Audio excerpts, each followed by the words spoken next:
Alright, so I went ahead and I picked up a suppressor. I realized that the legislation's changed and January 1st the tax goes away, yada yada yada.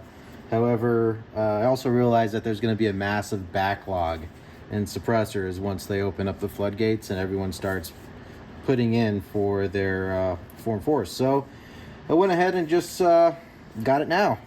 Paid the stamp and just got it done. So I'm going to go ahead and go over it now. Pretty simple outside cardboard sleeve. It's going to be the Nomad XC in titanium. Pretty much got this one because I wanted to shoot my hunting rifle suppressed, and I've been looking at them for a while, but I was waiting and hoping that the entire bill would go through and they wouldn't chop it down to just getting rid of the tax. So I waited, and the result is I ended up just going through with it anyway. So it comes with this PVC style dead air patch. I guess it's kind of cool, and comes with the, looks like a window decal, probably for the car, to let everybody know that you paid $200 to the government. And just a basic little information card here. So let's get to it. I guess it tells me what's in the box. So I'm gonna have the 5/8 by 24 Omni brake. So gonna be a direct thread adapter. I got the Xeno version. I'll go over my hunting rifle setup later. The reason I went with the Xeno. Yeah, rated for up to 300 rum. So let's see what this is all about. So here she is. Looks like it comes in a nice plastic condom, I guess. It's pretty light.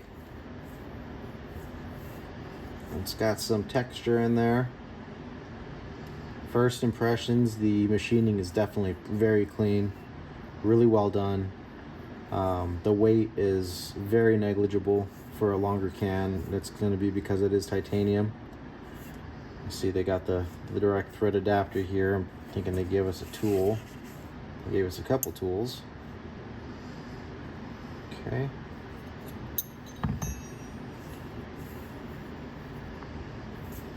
Definitely an interchangeable R-Series front cap. You can put a e-brake on if you wanted, or get a smaller aperture hole, or maybe even get a flash hider end cap, but not really concerned about flash with this. This is more going to be for my elk gun, deer gun, just basic hunting setup. I wanted to get this one because it was lighter. If I'm going to be humping it around the mountains all day, I don't want to get tired by adding another pound of can to my setup as it is. Let's see, it's got this sticker sleeve on there. Not too sure. There we go.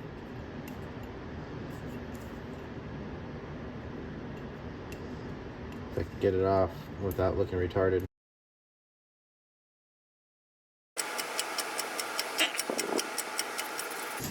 And there we go.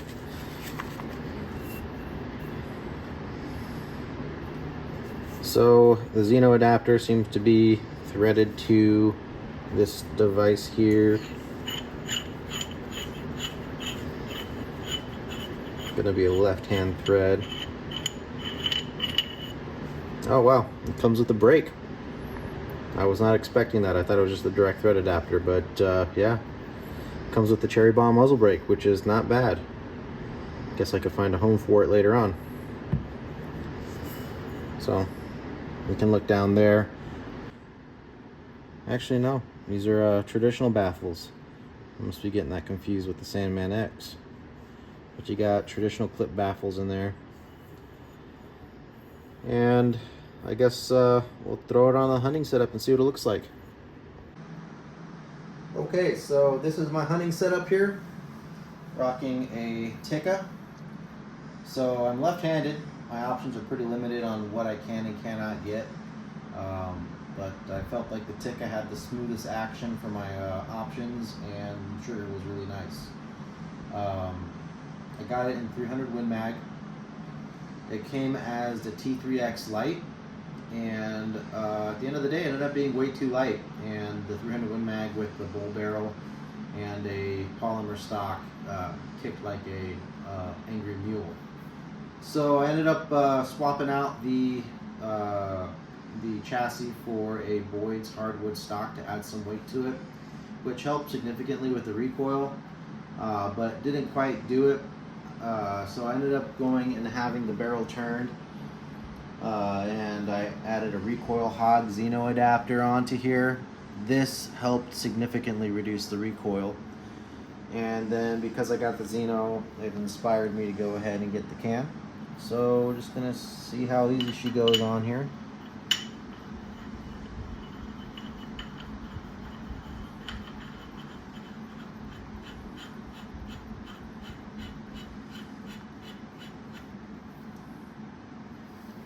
Nice secure lockup.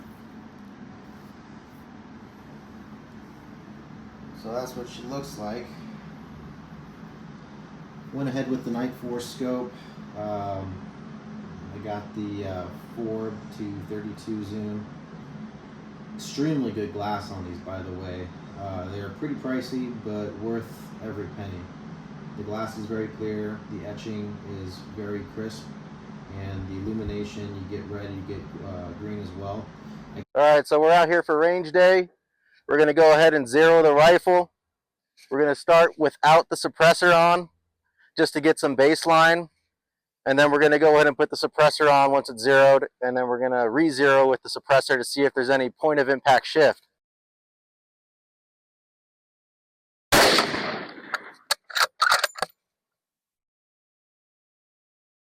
Getting there, a little bit more.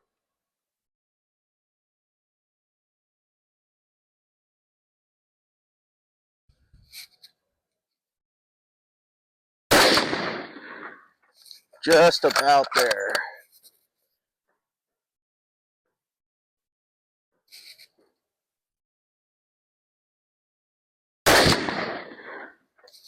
There we go. Now I'll do a 5-round group just to confirm zero. It's expensive and nobody sponsors me except for me. Therefore, I'm going to do a 3-round group to confirm zero.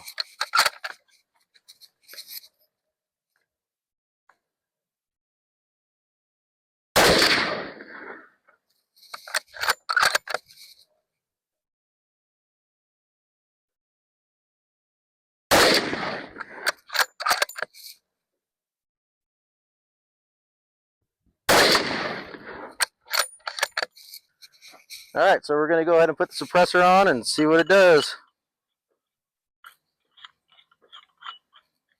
Alright, so now we're going to go with the target on the right.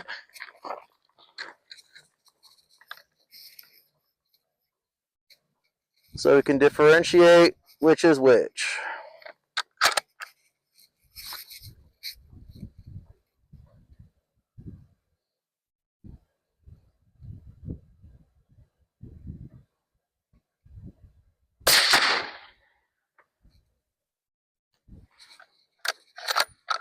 Seems to be a slight shift in impact.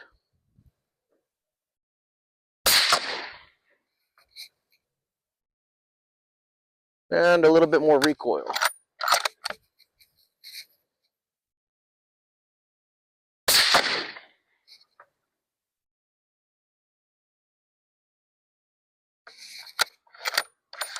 So it seems to be going a little bit lower and to the right than it was before without the suppressor. So there is a little bit of a shift of impact. So it's not too bad, you can compensate for it. And the sound difference is definitely noticeable as well. I'm pretty sure the concussion that the cameraman's feeling has been greatly reduced as well.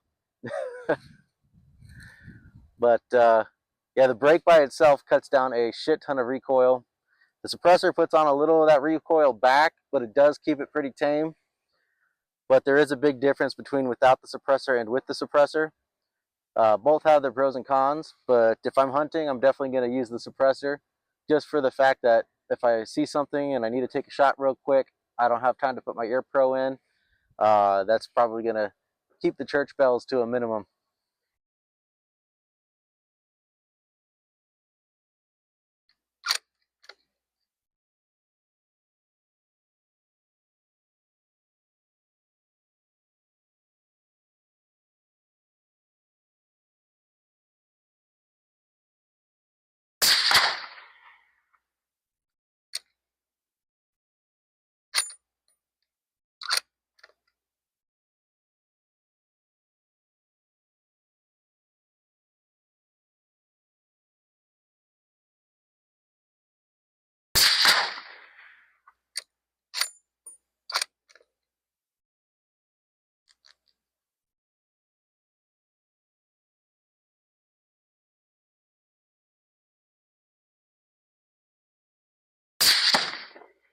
That one was off.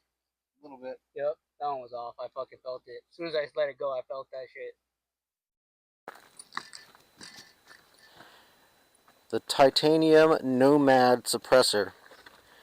Today we were using it on a Tikka, chambered in 300 Win Mag. This can definitely exceeded my expectations today. Sound suppression for 300 Win Mag was phenomenal. It brought down the decibels significantly. This is a full-size L can, about 9 inches long. It is super light since it is fully made of titanium, very negligible on the weight. Recoil compared to the recoil hog that it is mounted on, it's slightly, it gets a bit of recoil from the baseline, saying that I have a really good muzzle brake on the end of that. However, it's nothing to worry about. Overall, this suppressor is fantastic. If you're looking for a hunting suppressor, something that can tame the 300 Win Mag, this is definitely going to be your buy right here. Highly recommended. Definitely do not sleep on the Nomad LTi L.